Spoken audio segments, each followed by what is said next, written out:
안녕하세요. 빅머니 권미란입니다. 지난 2월 취임했던 제롬 파월 미국 연준 의장이 이번 6월 FOMC에서 아시다시피 매 발톱을 드러냈습니다. 이번 미국 FOMC 회의 결과 3월 점도표 3차례 금리 인상에서 6월 점도표에서 4차례 금리 인상으로 인상의 횟수를 상향 조정했는데요. 이에 따라서 미국의 기준금리는 연말 2.5%까지 갈 것으로 전망이 되고 있습니다.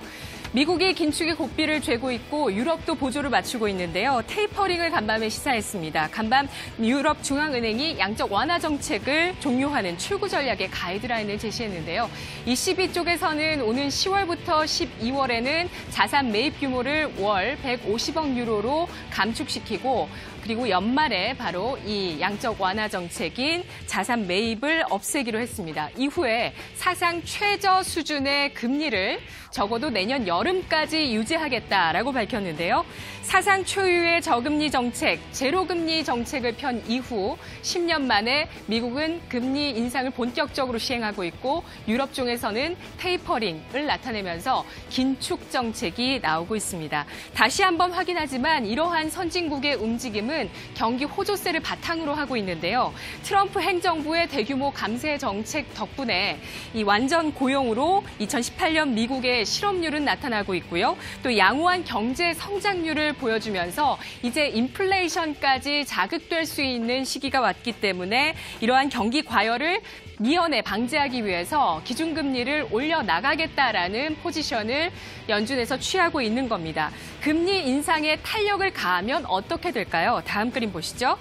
금융 가격의 지표를 우리 신체에 비유를 해본다면 금리는 혈압, 주가는 체중, 환율은 체력, 그리고 시중에 돌고 있는 돈은 혈액에 비유할 수 있습니다. 경제를 살아 움직이게 하는 것은 이러한 돈, 혈액인데요. 그동안 많은 혈액이 시장에 공급되었고 과도한 저혈압 상태를 유지하던 글로벌 경제가 이제는 자리에서 일어나서 뛰어나갈 수 있기 위해서는 혈압을 좀 높여야 된다라는 부분입니다. 혈액에 펌프질을 더해서 그 혈압에 의해서 심장에 있는 피가 발끝까지 갈 수 있듯이 우리 경제에서는 금리를 올리는 것이 이러한 힘에 의해서 돈이 움직여지게 되고 글로벌 자산 배분이 다시 분배가 되면서 이 글로벌 경제가 완전히 회복될 수 있다라는 이야기인데요. 사실 2008년 금융위기 이전에 미국과 우리나라의 금리 수준은 연 5에서 6% 수준이었습니다. 지금은 그보다 낮기 때문에 초저금리에서 초짜를 뗐을 뿐이지 여전히 저금리 상태라는 부분은 우리 모두 다 인지하고 있는 모습이죠. 이렇게 금리를 올려나갈 때 바로 확인할 부분은 경기 호조세가 함께 지속될 수 있느냐, 그리고 여차에서 혹시나 리세션으로 돌아설 수 있는 것은 아닌지 이러한 경제 지표, 그리고 장단기 금리의 움직임을 잘 살펴보셔야 합니다.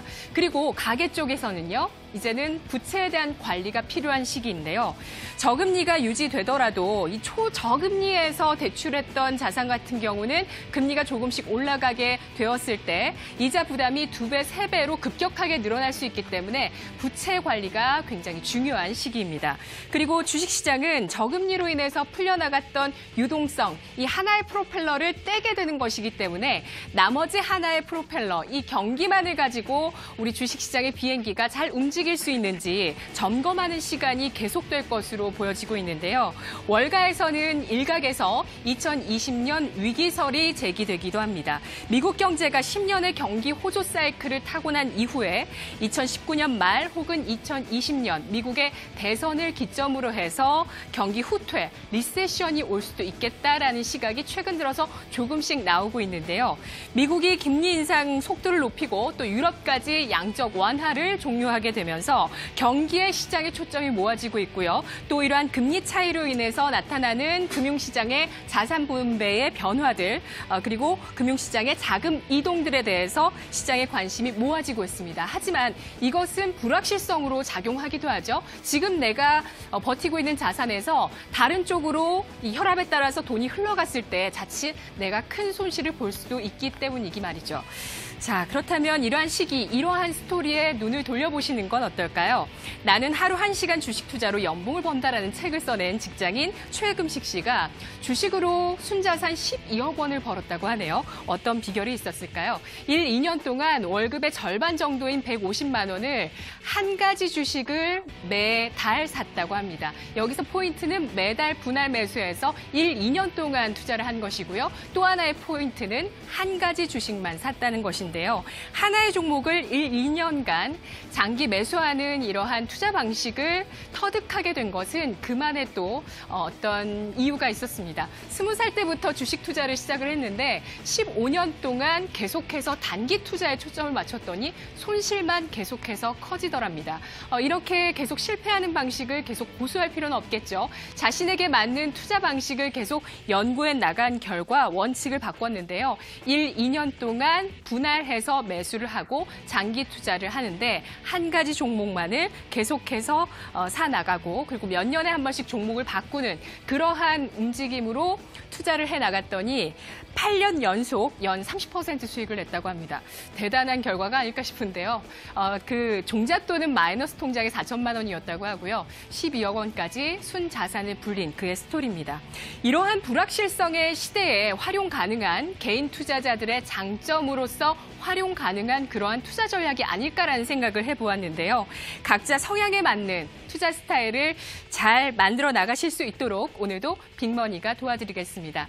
이 시각 주요 경제 뉴스 오상혁 아나운서입니다.